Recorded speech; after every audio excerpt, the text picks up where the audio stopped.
Okay, good afternoon, everyone, ministers, ambassadors, representatives of the media, and everyone who can join us both here in person and virtually. Welcome to the press conference. Recording in progress. Yeah, we're being recorded. Welcome to the press conference summarizing the visit to the South Caucasus by the foreign ministers of Austria, Lithuania, and Romania under the mandate of EU High Representative Vice President Josep Borrell. I'd like to start this press conference by handing the floor to EU Ambassador Karl Hartzell, who will say a few words. Ambassador. Very briefly, just to say a warm welcome to our three foreign ministers today. We have had an absolutely fantastic day, very useful, with meetings with the Prime Minister here in Georgia, the Foreign Minister, and a visit up to the ABL.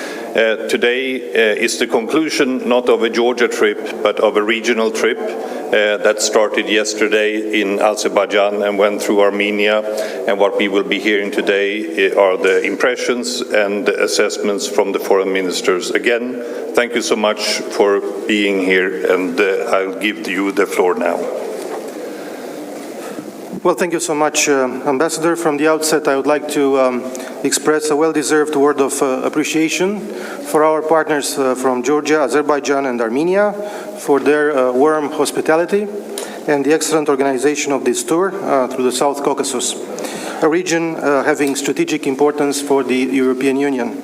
And also I'd like to add our gratitude to the EU delegations in Baku, Yerevan, and Tbilisi, together with our national diplomatic missions on the ground, for putting together in a very short time a very dense, consistent schedule and for making the necessary arrangements for our tour. This is the first joint visit to the Eastern neighborhood by a group of European foreign ministers, coordinated with and mandated by the High Representative Josep Borrell. And I believe it was a very successful endeavor, especially as the challenges faced by our Eastern partners are high on the EU agenda. And this tour allowed us to pass a message of European solidarity and engagement on behalf of the EU and the member states. At the same time, we conveyed the message of the EU commitment to prioritize the security, stability, and prosperity of all three southern Caucasus countries we visited, and the determination for the European Union to be more and more actively involved in the process of settling the protracted conflicts in this region, which has a geostrategic importance for the EU as a whole. Now a few words on the regional challenges. I recall that on behalf of Romania, already last year in October, I promoted the idea, which was supported by 10 other EU ministers of foreign affairs, of having an in-depth discussion at the EU level on protracted conflicts, which affect many of the countries in the Eastern neighborhood and have been hindering these countries' development perspectives for decades. As everyone can see, these conflicts have an extremely negative impact on the regional security and stability. They hamper the socio-economic progress and generate difficulties for the people living in the affected areas. In this context, it is particularly important to mobilize the EU attention on these issues, to identify the best ways of using EU instruments and cooperation formats to support the affected countries. We had insightful discussions last month at the Gimnich meeting in Lisbon, when we have decided to strengthen our political support to the Eastern partners. And this tour is, in fact, the first concrete follow-up to the discussion we had in Lisbon. We encouraged our partners in South Caucasus countries to make best use of the instruments provided by the Eastern Partnership Framework in order to strengthen regional cooperation to the benefit of peace and prosperity, and also ultimately to the benefit of the people. So in all three countries we have expressed support for the possible creation of a regional format, including all three of them with EU facilitation and support. In the timely discussion with our interlocutors in all three capitals, I have reaffirmed the view on the importance of their active involvement in the perspectives of the upcoming Eastern Partnership Summit. In view of this summit, it is essential to endorse a common ambitious vision on the Eastern Partnership for the coming years.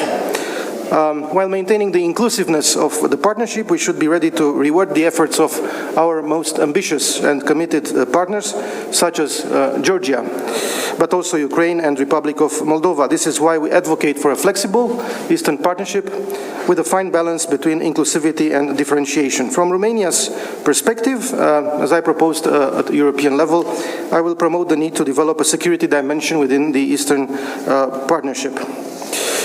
We had in all three capitals substantial and very productive talks with our high-level interlocutors. In Azerbaijan, we met the president and the foreign minister. In Armenia, the acting prime minister and president. And here in Tbilisi, the prime minister and our colleague, the foreign minister, David Zalkaliani. We have also paid a visit to the administrative boundary line, where we were briefed by the EUMM staff on the situation on the ground. And in this context, I would like to reiterate our strong support for the territorial integrity and sovereignty of Georgia, and to reassure that Romania will continue to contribute with personnel to the EU monitoring mission. We already have 23 monitors on the ground. In Azerbaijan, we have expressed the fact that we consider that this country has a key role in the stability and prosperity of the South Caucasus, and expressed the hope that the new EU-Azerbaijan agreement currently under negotiation would be concluded swiftly, and thus providing an updated, modern framework to further guide our cooperation. And we have agreed with President Aliyev to resume swiftly the negotiation process, and we hope that this agreement will be concluded by the end of this year. In Armenia, I have congratulated Prime Minister Pashinyan for his party's victory in the last Sunday's parliamentary elections, and commended the good organization and the democratic character of the elections, as highlighted by OSCE, ODIHR, and other international observation missions. I highlighted my belief that further modernization and democratization of the country through a continuation of the reform process already initiated by the previous government should become the new strategic objective for Armenia, capable of uniting the efforts of all political forces to the benefit of the Armenian people. In both countries, Azerbaijan and Armenia, we had in-depth talks on the current situation and on the perspectives of moving forward. Following the last year's military confrontation, we called for a constructive spirit and for rebuilding trust, because confidence-building measures such as those related to the release of all detainees and the handing over of all maps of mined areas remain a priority, and the EU is ready to continue to help and support such evolutions. So we underlined the EU readiness to provide support upon request on all matters that might lead to a negotiated, sustainable and lasting settlement of all pending issues. I have underlined the need for reconciliation between the two societies, which is a process which will take probably some time and a lot of efforts, but there is no other option. And we have also discussed about many other important components of the settlement. I will not go now into details about them. Now some words about our activity here in Tbilisi. I have congratulated Georgia on the progress in the implementation of the association agreement. We stand ready to further support the political association and economic integration of Georgia with the European Union. And I have also underlined that an inclusive political environment and further modernization and democratization are important for Georgia's European agenda. On this note, I welcome the decision of the opposition forces to accept their mandates in the new parliament as a first step towards normalization of the internal situation. At the same time, we consider that all political forces need to sign the April political agreement. And I also welcomed Georgia's approach towards peacefully engaging the population in the two Georgian regions affected by the protracted conflicts. Last but not least, I would like to reiterate Romania's strong support for the European and Euro-Atlantic aspirations of Georgia. To conclude, I would like to state again that this was a very successful diplomatic tour in the South Caucasus, and we will inform our EU colleagues and the High Representative Josep Borrell about the results during the next Foreign Affairs Council meeting in July, on the 12th of July.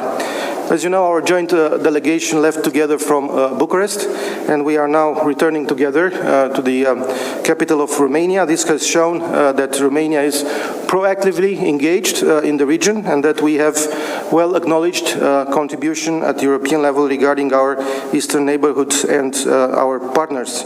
And I am glad that in this way we can come with a solid contribution to the realization of the European foreign policy. I am concluding by saying that for Romania, the fact that we managed to introduce this topic high on the agenda, the topic of protracted conflicts in our eastern neighborhood, represents a true diplomatic success because our country supports the stability and security of the states in the Eastern Partnership, and at the same time because the settlement of these conflicts represent for us a strategic priority objective.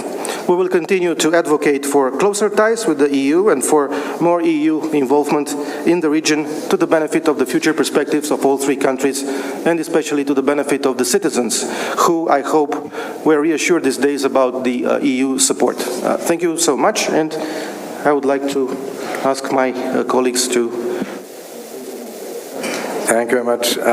Ladies and gentlemen, this trip by 3 EU member states to 3 important partners of the Eastern neighborhood, mandated by the High Representative Borrell, was a first. It was a first for us 3. It was a first for the European Union, and it was a first for the 3 countries we visited. But I think it was an extremely successful and good exercise, and we achieved what we came for. This was a trip in trust building. That was the first and main mission we came here for. The second point was that this trip is a clear signal that we remain as European Union engaged and committed to the region. We will not leave the region to other actors. And we are willing to build a positive agenda for the whole region. When it comes to Georgia, many things have been already said. It is clear that the European Union and we 3 stand clearly behind sovereignty, independence and territorial integrity, and they're simply not negotiable. One thing, and we visited in the morning the EUMM mission, the continuing borderization is something we have to be really worried about. This is simply unacceptable that constructions are made there which are not temporary. This is something which has been reinforced during the COVID-19 pandemic, and this is something where we have to see that the lives of people are directly affected. In this context, let me reiterate that the detentions of Georgian citizens are simply illegal, and these people have to be released immediately and unconditionally. But the borderization proves also that there's a necessity and importance to reach out, to engage across the administrative bordering lines. On the agreement of the 19th of April, yes, all forces should join the agreement, and it should be fully implemented. The motto should be, play by the rules, don't play with the rules. As far as Azerbaijan and Armenia are concerned, we had very intensive talks, as already said, with President Aliyev and Prime Minister Pashinyan. Our aim was to sound out what measures are possible to build confidence. And the trip reconfirmed what we knew beforehand, that trust is the most needed resource in the region, and it's the most scarce resource in the region. So our aim was to plant the first seeds of trust. We know that the wounds inflicted during the Nagorno-Karabakh war are still open. They haven't healed yet, but we need a healing process. And the good thing is the trip showed clearly that all sides realize that the healing process is indeed needed and that they need partners in order to embark in this process. And the European Union stands ready to help in every way possible. Let me say in this context too that we highly welcome the important role of Georgia in this context and of the Prime Minister himself, who was instrumental in making possible the release of the first detainees by Azerbaijan and the handing over of the first mind maps by Armenia. I think this trilateral cooperation is beneficial to all partners, and this is something we as European Union will strongly support in the future, and we stand ready to engage in this, if we might say, the 3+1 format. At the end, I would like to simply thank the EU delegations and the External Action Service in Brussels for the brilliant organization and for the briefs and for accompanying us. I believe that has been a really good EU endeavor and trip, and I'm happy to have been part of it. Thank you. Thank you very much. Well, indeed, a lot of already has been mentioned, but I would start with thanking Bogdan and Alexander for an excellent visit and great cooperation that we had during the last couple of days through our travels in 3 countries. So I would like to take a glance a little bit about the importance of the region. I would say that this is one of the most geopolitical regions, not only near EU, but I would say in the world. There are a lot of regional powers that are interested in asserting their influence in all 3 countries of the region. But interestingly enough, that even though all 3 countries are rather different in their attitudes to so many things, but nonetheless they share several things also. And one of the things is that all 3 countries share the need for stability and predictability of the region. And unfortunately, the powers that are involved or trying to be involved in the region very seldom provides stability for the countries that strive for it. Not to say that they are, in many cases, against the country's wish, for example, to be closer to EU or transatlantic alliance. Therefore, it is clear conviction that the EU has to be present and has a very clear mission why it needs to do that. Because we clearly believe that EU is the power, is the geostrategic power that can actually provide stability, democracy, and the needed reforms that would help the countries like Georgia on their path to European or transatlantic institutions. So therefore, I think that this visit comes at a very good time, especially not only to provide, but also to listen. What and how can Europe get involved more? When we're talking about Armenia and Azerbaijan, I think that we stress that during our meetings, that first we have to help to build confidence that the discussions would start. And I'm really happy now that EU was already involved in the processes, together with leaders of Georgia, in the exchange of detainees that were detained in Azerbaijan, as well as maps of the minefields that were in Armenia. That is indeed a very important and strategic step, and I'm really hopeful that this can continue. Furthermore, I think that when there is enough confidence built up, there is a possibility to talk about European involvement that would strengthen the connectivity of the whole region. Be it gas supplies, be it electricity connectivity between the countries, or railways or roads.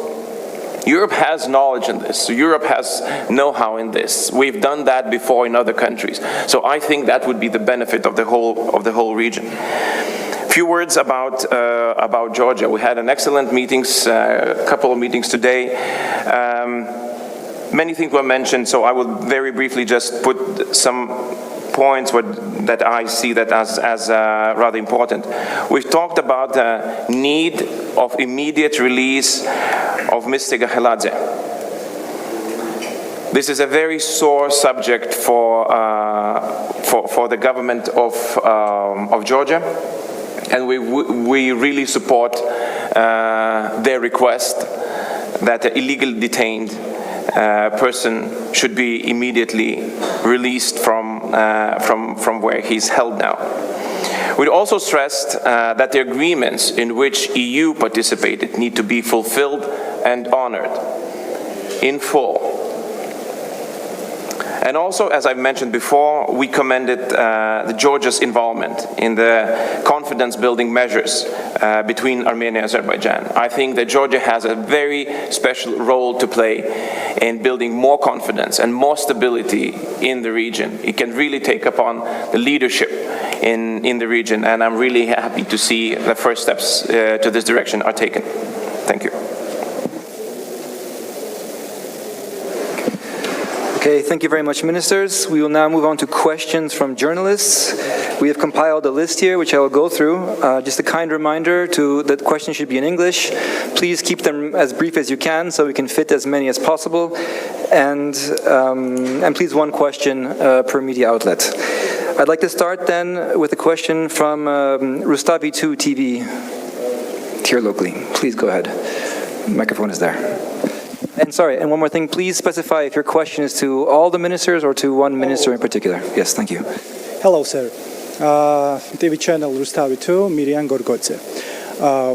We know you are mostly focused on the region security issue, but I want to use this opportunity and ask you about European Union and Georgia relation. We all know you are here on behalf of Mr. Josep Borrell, and also European Union is a very close friend for Georgia. Now, currently, unfortunately, Georgia is under continuous Russian occupation. And what do you see? How do you see Georgia's perspective of Euro-Atlantic perspective, I mean, and specifically, what do you think? How realistic is Georgia's aspiration to become a member of European Union in 2024? Are we ready? What do you think? Thank you.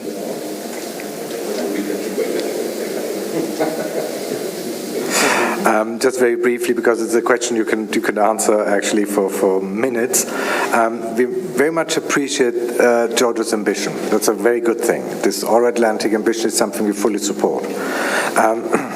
We do have, for the time being, the Eastern Partnership platform, where we have a summit this autumn, which we want to make a success.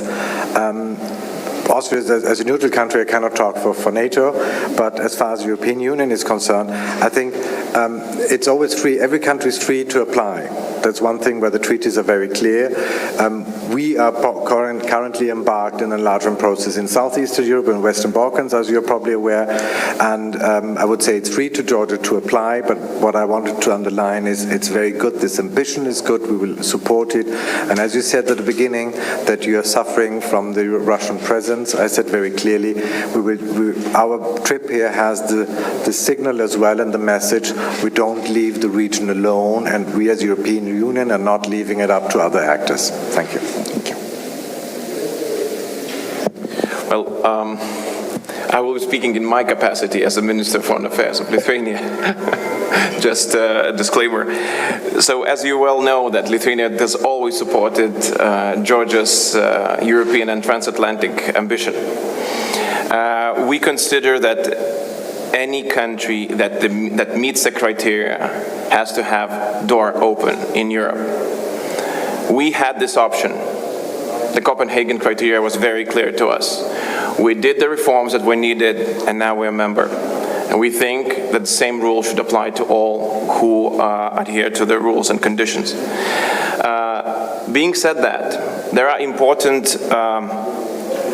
steps for Georgia as well, meaning that Georgia has to continue on its path with the reforms. Even though you have many friends in Europe, those friends have also a checklist that we need to see that it's fulfilled.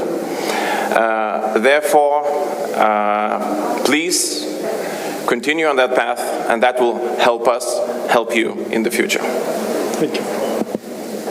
As I mentioned already during my introductory intervention, Romania is a very strong supporter of the European and Euro-Atlantic aspirations of Georgia. We stand by Georgia in all its efforts, including when necessary, as far as the technical support is concerned. Today, during our discussion with the Prime Minister, I have mentioned that we appreciate the progress which was done in the implementation of the EU-Georgia agreement, association agreement, and the DCFTA. And we hope that, as my colleagues already mentioned, we hope that the reform process will continue in all areas.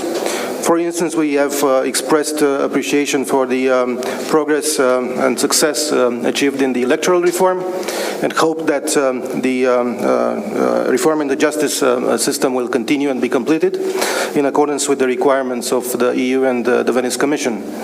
At the same time, as my colleague, the Foreign Minister of Lithuania, mentioned, it is important that this process continues, and we are ready to continue to support Georgia in this effort. Georgia is not alone.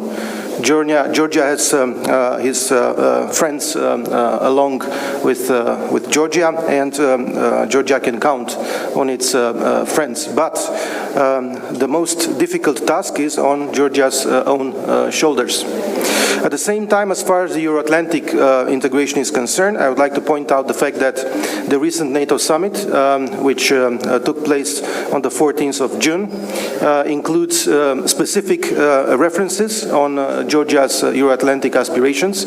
And I would like to point out the fact that the summit increased through the decisions taken and included in the final communique, the support for its Eastern partners, for the aspirants, for NATO integration. And if you take a good look and a close look at the text of the final communique, you will see there reiterated the decision taken during the Bucharest summit in 2008. So we very much appreciate within NATO the progress achieved by Georgia, and the road continues. Thank you. Okay, thank you very much. The next question will come from we'll stay with Georgia. It will come from the Georgian public broadcaster. Can you please come up with your question? Again, please keep it in English, brief, and specify if it's for all ministers or just one. Thank you. Thank you, Levan Akhalaya, Georgian public broadcaster. My question is for all three ministers. So you spoke about this topic in your introduction, so I will ask you to be more specific about the role of Georgia. Do you see the role of Georgia as a regional peace platform? And keeping in mind the latest developments with captives release, Armenian captives release, and of course the fact that you sum up your visit in Tbilisi. And one additional question, if I may, a little question about protracted conflicts in Georgia. Does you have new initiatives about this? Are there any talks about new formats, especially about when we are talking about conflict in Georgia? Thank you.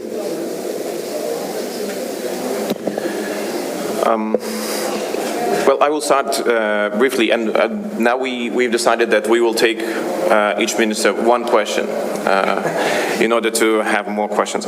So very briefly, I think that indeed Georgia played a crucial role, because in my belief is that Georgia and Georgian people have a trust of other partners in the region. And that's very, very important when you're trying to negotiate anything, especially between the countries that have difficult time debating between themselves or trying to find a solution between themselves. And first success always breeds expectations. And I could say that the expectations are quite high, but they are manageable. That's a good thing. That means that we think that there is a good path forward. And I think that given time and given opportunities, Georgia can play a really crucial role in the region. Because now you have to admit that Georgia is a participant of Eastern Partnership. It's a participant of associated trio. And it's also a participant or non-formal participant of a non-formal group of trio in South Caucasus. So in general, it's a bridge. And I think that it's a unique opportunity that, given the help from EU and other partners, US, I think that a lot can be achieved, and I'm happy that we had this discussion today with the leaders, and that we see eye to eye on this. On the other hand, as to conflict resolutions, I would like to be more optimistic about this, but we have to understand that behind the conflicts in the region, in Eastern Partnership region, I think that a lot of times there's Russia's involvement. You know, we sort of, everywhere we travel, we have this feeling that there's somebody else standing in the room. Hopefully there wasn't. But nonetheless, I mean, we have to engage, in the same formats that are present. We still have belief in the formats that are present either in Georgia, be it Ukraine, or be it any other country, and find universally approved, internationally approved rules for negotiating the conflicts. And EU has played part in this and will continue to play part in this. Thank you very much. Thank you very much. Next question will go to the Armenian public broadcaster, Mr. David Muradian, via Zoom. Let's see if we can get a question. Hello, can you hear me? Yes, we can. Again, please specify if your question, well, it doesn't matter anymore. Yes. Yeah, okay. Yeah, please go ahead. Whoever answers from the minister, that would be fine. Thank you very much for this opportunity. Azerbaijani armed forces made incursion into the sovereign territory of Armenia, which is not only against the efforts for the peace building in the region, but also increased the regional tensions. I would ask whoever can answer, how can you comment on Azerbaijan's destructive step and the proposal by Armenian government on the issue, and what messages did you deliver on this in Baku? Thank you very much.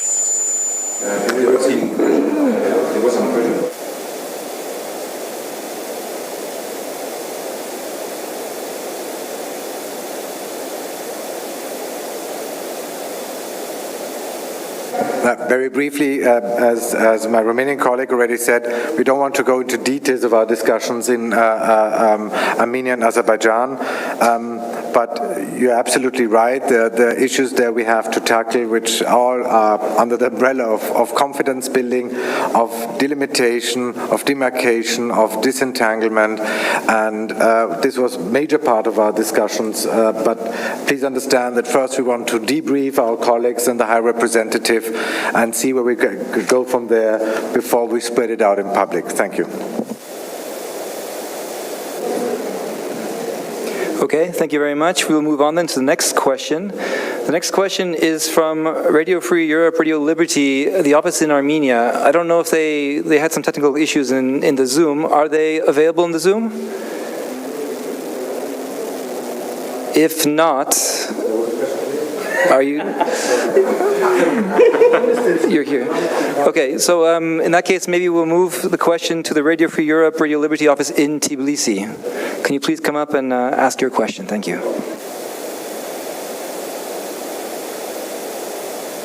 Yeah. No? Yeah, thank you. What can Georgia hope for when 20% of its territory is occupied and the European Union only sanctions Russia for Ukraine and plans to restore high-level dialogues with Russia? Thank you.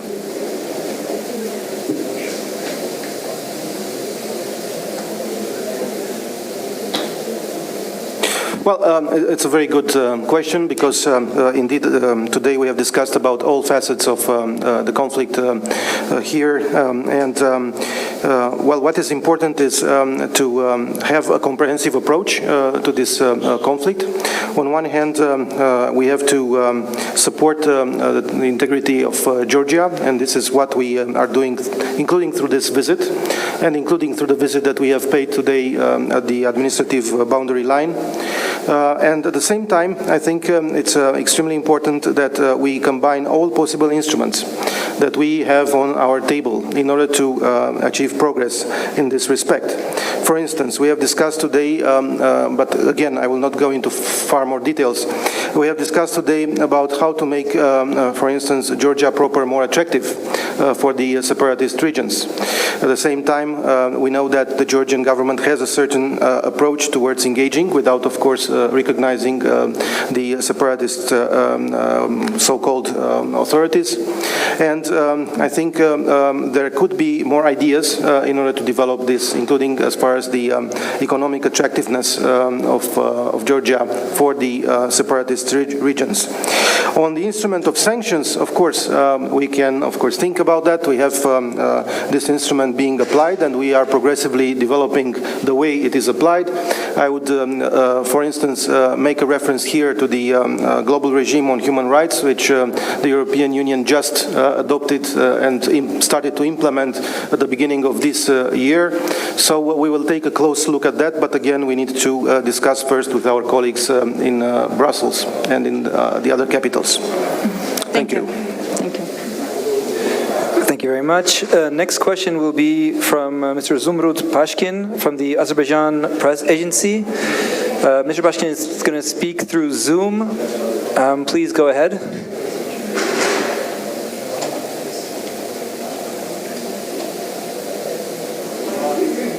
Okay, I don't think that's working.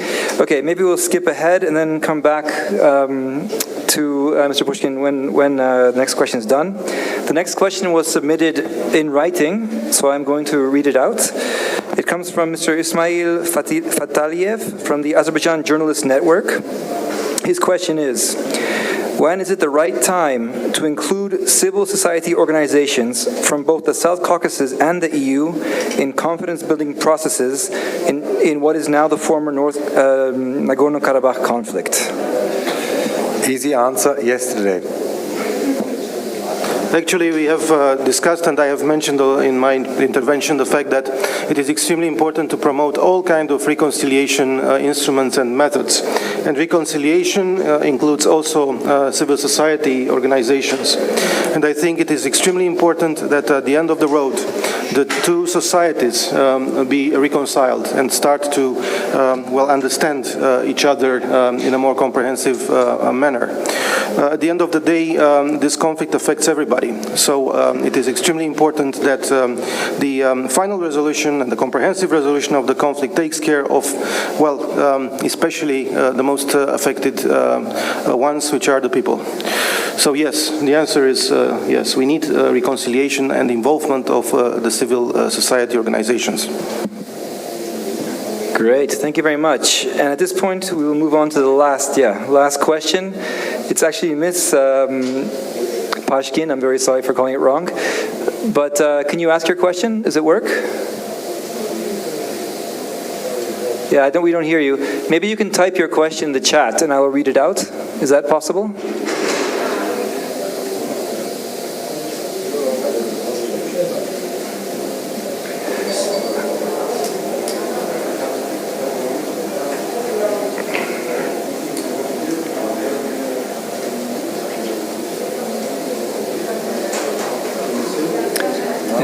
But it's not typed yet. It's coming.